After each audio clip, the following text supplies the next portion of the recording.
welcome back to Bookhaven.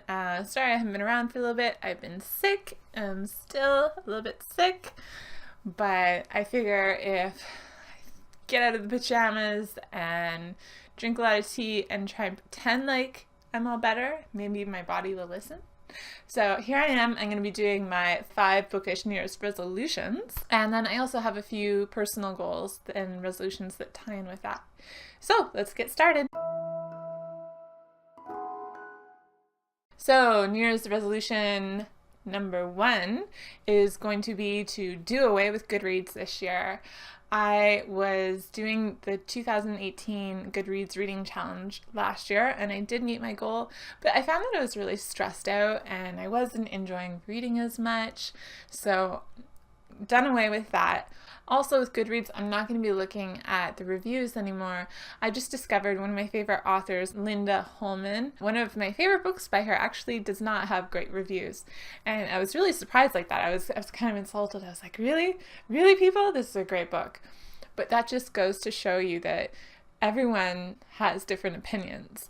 And I don't want to miss out on books just because of other people's opinions.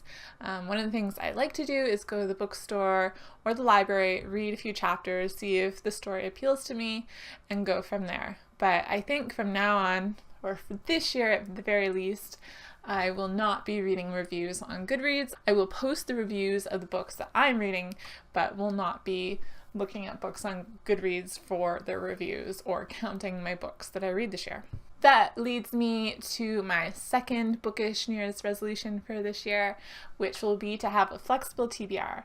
I've noticed in the past few months or the past year or forever, when I try and have a TBR, I usually do not stick to it. I'm such a mood reader. I've usually got anywhere between 8 to 10 books on the go. So what I'm going to do for this channel for this year is pick from a variety of genres. I might pick 2 middle grade, a YA, 2 nonfiction, and a couple adult fiction, and make that my TBR for the month. And we'll see how it goes. You know, I'll pick from those selections. If I get through a couple, I do. If I don't. I just want to be a little bit more laid back about it, but still have that sort of general goal each month of what I want to read. Which brings me to my bookish New Year's resolution number 3, which is to expand my genres and to balance out the books I read a little bit more. I've been reading a lot of YA for 2018, which was enjoyable, but historically I don't tend to read just YA. I really like reading nonfiction and adult fiction, which I'm going to get back to for 2019. I'm still going to keep middle grade thrown in there because I enjoy it a little bit more than YA. I find that middle grade authors and stories tend to be a bit more flexible and whimsical and not so stuck in this formula, coming of age and the typical romance and the usual tropes. So like I said, be ready for it. I'll have more nonfiction and sticking with the middle grade, but trying to get a little bit away from YA this year. My 4th bookish New Year's resolution is to get more books from the library. I do like to go to the bookstore and the library and read, like I said, a couple paragraphs to see if I like the writing style or to see if I'm into the story, and then I would really like to focus on getting those books from the library and reading them, and only buying the books that I've read and completely fall in love with, because otherwise I just have so many books piling up in my bookshelf that are going to take forever to get to, and that's just not, for me, that's not the way I want to do it. So it's going to be library and only buying the books that I know I love or have some sort of emotional connection to. And that brings me to my bookish goal number 5, which is the very last specifically bookish goal, and that is to attend some sort of book expo or bookish event this year. I live in Quebec and we do have one event that friends have recommended to me, and that's Blue Metropolis. I believe it happens in the spring. Probably check that out.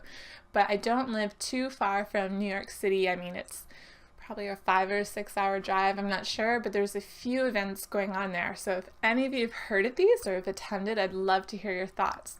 So there is the Brooklyn Book Festival, the Bronx Book Festival, Book Expo, New York City, and BookCon. So if you've been to any of those, let me know, or if you want to try and plan to meet up at one of the events, that would be so much fun as well. So those are my 5 bookish New Year's resolutions for 2019, but some of my personal goals also tie into that. As you know, I love to read a lot of nonfiction books and fiction about hiking and exploring and being outdoors.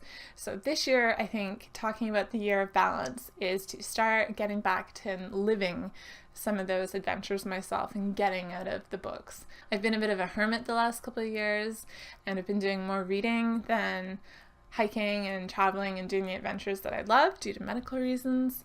So this year, specifically in the next 3 months, I'm going to be focused on getting back in shape for a big hike that's coming up in April. And it's a very technical hike and I have to be in shape or I could hurt myself.